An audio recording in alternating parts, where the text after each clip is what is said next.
Olá, muito bom dia a todos os irmãos, amigos que estão nos assistindo. Convido você nesse momento agora para sentar aí, pegar sua lição, sua Bíblia, sua caneta para a gente estudar a lição. Bora? Mas antes disso, vamos fechar nossos olhos e pedir que o Espírito Santo nos guie mais um dia e em mais um estudo da lição. Oremos. Pai Santo, Pai querido, nesse momento agora pedimos que o Teu Santo Espírito nos guie na Tua palavra e nos ajude a compreender a Tua mensagem. Em nome de Jesus. Amém. Irmãos, hoje é terça-feira, dia 26 de agosto, e o tema da lição é o plano original de Deus. A lição tem por referência hoje o capítulo 23 de Êxodo, do verso 20 até o 31. Aqui, Deus faz uma promessa para o povo sobre a posse da terra. E é interessante que eu nunca tinha parado para pensar dessa forma, mas Deus ele também se preocupou com a forma que aquele povo deveria tomar posse da terra prometida. E a lição ela aborda esse tema, e algo também bem interessante é que aqui na lição, no terceiro parágrafo, diz assim: Deus informou a Abraão que a terra prometida não seria imediatamente dada aos seus descendentes, mas somente após 400 anos. Isso está baseado lá no texto de Gênesis, capítulo 15, do verso 13 ao 16. Mas por que será que a posse da terra não seria imediatamente dos seus descendentes? Veja, né, a lição diz que Deus estava misericordiosamente trabalhando com aqueles povos. Eram povos pagãos, mas Deus estava tendo misericórdia. E Deus deu um longo período de graça para aquelas pessoas, para que eles se arrependessem. No entanto, o que eles continuaram fazendo? Se rebelando contra Deus e seus valores. Irmãos, aquele povo não queria nada com nada. Eram totalmente rebeldes, não aceitavam a repreensão divina, não aceitavam os profetas, eles adoravam a Baal, a deuses estranhos e não aceitavam ao Deus verdadeiro. Até que então chega, né, o momento ali da libertação dos escravos, e eles, a gente conhece, caminham ali 40 anos, e só uma parte desse povo é que vai entrar na terra prometida, porque eles também se rebelaram contra Deus. Quando chegou ali próximo ao Rio Jordão, a maioria do povo falou assim: vamos eleger um líder e voltar para o Egito. Veja que situação. Mas então Deus ali não dá mais chances para eles. Deus fala assim, por intermédio de Moisés, que agora eles iriam morrer no deserto, não iriam ir para a terra prometida. E só iria para a terra prometida os filhos dessa geração, de 20 anos para baixo. Ou seja, que haviam nascido no deserto e ainda teriam outras chances. E então, esse grupo liderado por Josué, né? Caleb também estava ali, mas quem tomava a frente era Josué. Seguiu, atravessaram o Rio Jordão, foi uma forma milagrosa já, né? Deus parou o rio ali para que eles passassem, e agora simbolizava a presença de Deus, a arca da aliança, né?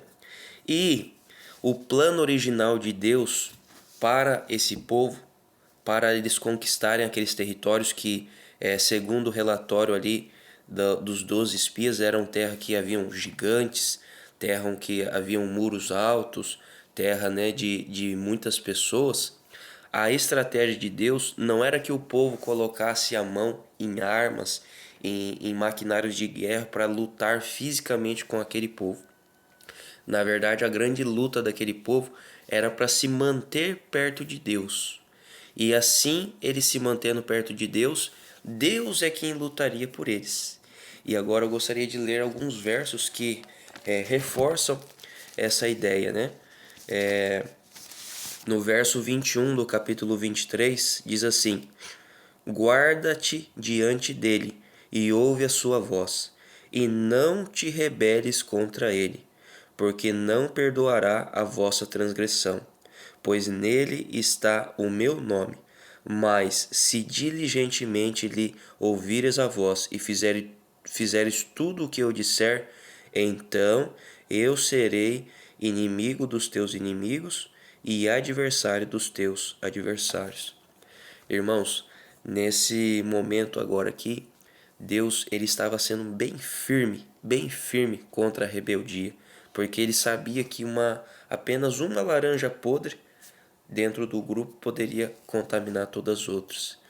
Por isso que a gente vê muitos episódios, né, daqui para frente em que Deus ele age com a sua ira é, praticamente na hora. Deus ele é amor, mas ele também é justiça. E a justiça de Deus, muitas vezes, em algumas situações aqui, aconteceu assim quase de forma imediata sobre aquele que se tornou rebelde contra Deus, rebeldia contra Deus. Por que isso? Porque Deus precisava preservar um grupo fiel, um grupo remanescente que estaria disposto a obedecer a Deus e a permanecer e a lutar para permanecer perto de Deus. E Deus então, ele faz algumas orientações e promessas. E o plano original de Deus é que ele lutaria pelo povo. O povo não precisaria colocar a mão na massa, vamos dizer assim. E ele deu algumas ordens. Ele deixou bem claro no verso 24: não adorarás os seus deuses. Aquele povo estava cheio de Deus, não era para adorar. É para destruir totalmente e despedaçar de todo as suas colunas. Servireis ao Senhor vosso Deus, e ele abençoará o vosso pão e a vossa água. Veja, irmãos, olha o plano de Deus, verso 27. Enviarei o meu terror diante de ti, confundindo a todo povo onde entrares. Farei que todos os teus inimigos te voltem as costas. Também enviarei vespas diante de ti, que lancem os heveus, os cananeus e os heteus diante de ti. Não os lançarei diante de ti num só ano, para que a terra não se torne em desolação, e as feras do campo se não multipliquem contra ti. Pouco a pouco lançarei diante de ti, até que te multipliques e possuas a terra por herança. Porei os teus limites desde o mar vermelho até ao mar dos filisteus, e desde o deserto até ao Eufrates, porque darei nas tuas mãos os moradores da terra para que os lances diante de ti. Veja, irmãos, que maravilhoso, né?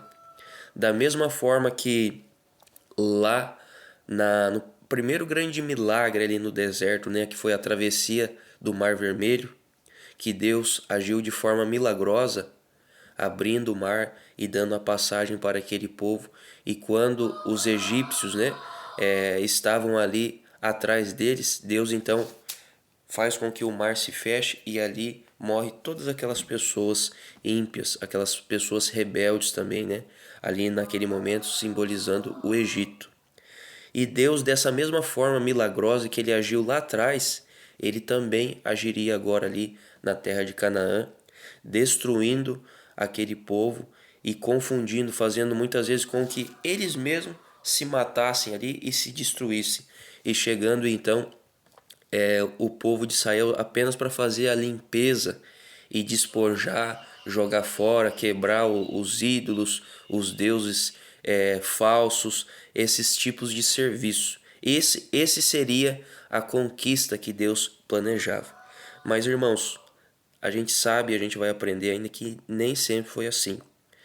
Sim, muitas vitórias foram obtidas por causa desse modelo que Deus planejou. O povo lutou para permanecer perto de Deus, mas infelizmente, em alguns momentos, né, o povo não fez isso.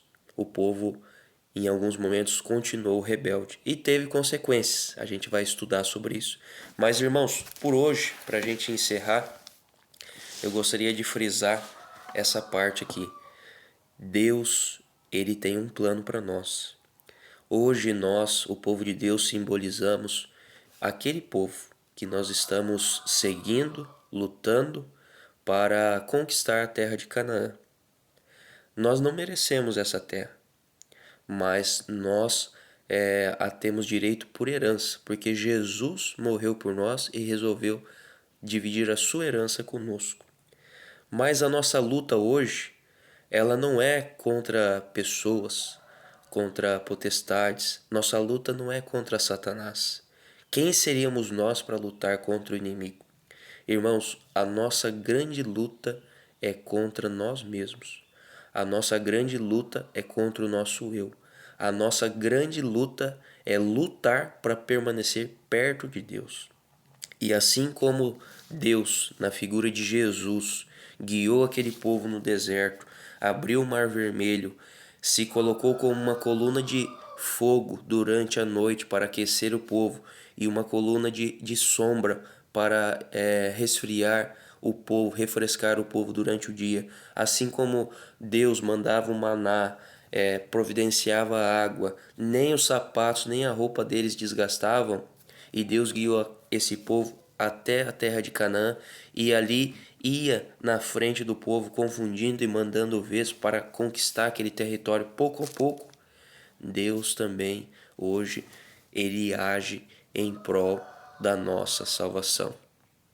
Não somos nós, irmãos, que encontramos a Jesus. É Ele que nos busca o tempo todo e nós que fugimos da presença dele.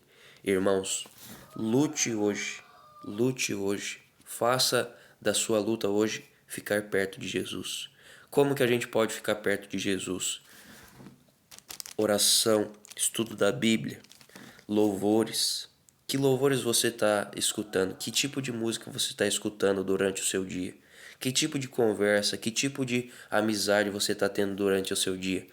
Faça com que o seu círculo de pessoas, o seu círculo de estudo, o seu círculo de mídias, de interações sociais sejam círculos de pessoas, de conteúdos que sejam aprovados por Deus. E assim você não sairá da presença do Espírito Santo. O inimigo ele é muito sujo e ele quer nos derrubar. Só que ele só consegue nos derrubar quando estamos longe de Deus.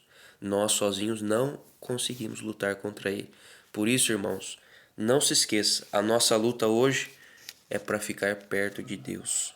E para encerrar, eu deixo aqui essa pergunta que a lição faz, né? Lá nas últimas duas linhas, ela diz assim: O Senhor deu aos povos pagãos séculos para se arrependerem. O que isso ensina sobre a graça de Deus e os limites da graça para os que recusam aceitá-la? Reflita nisso. Será que em algum momento eu estou sendo um pagão? Eu estou sendo um cristão disfarçado? Eu estou, mas não estou? Pense nisso. E quais são os limites da graça? Pense nisso também. Que Deus abençoe a todos. Convido você agora para a gente fazer uma oração e pedir o batismo do Espírito Santo para que hoje tenhamos um excelente dia ao lado de Cristo Jesus. Poderoso Deus, mais uma vez estamos aqui na Tua presença. Vamos para as nossas atividades agora. O Senhor nos prometeu nos guiar através do Teu Santo Espírito. E nesse momento, Senhor, queremos consagrar nossa vida, pedir perdão. O Senhor sabe os pecados que cada um de nós está cometendo. Que o Teu Santo Espírito nos impressione à luz da Tua palavra para pedirmos perdão, para nos purificarmos, para nos santificarmos, para termos mais um dia. Dia talvez de lutas, dia de alegrias, mas também, principalmente, um dia, Senhor, ao lado de Ti. E independente, Senhor, de como for o nosso dia, se o Senhor estiver conosco, nós teremos a certeza de que tudo vai ser conforme a Tua vontade e tudo irá bem, mesmo quando pareça que foge daquilo que estamos planejando. O Senhor promete que todas as coisas irão cooperar para o bem daqueles que amam a Deus e são chamados segundo o Teu propósito, Senhor. Por favor, Senhor, rogamos, nos ajude nesse dia, instrua-nos e abençoe a nossa família também, pessoal, nossa família de fé, nossa igreja, os propósitos que o Senhor tem para nós a cada dia. E nós oramos isso no maravilhoso nome de Jesus. Amém, Senhor. Um abraço a todos e até amanhã.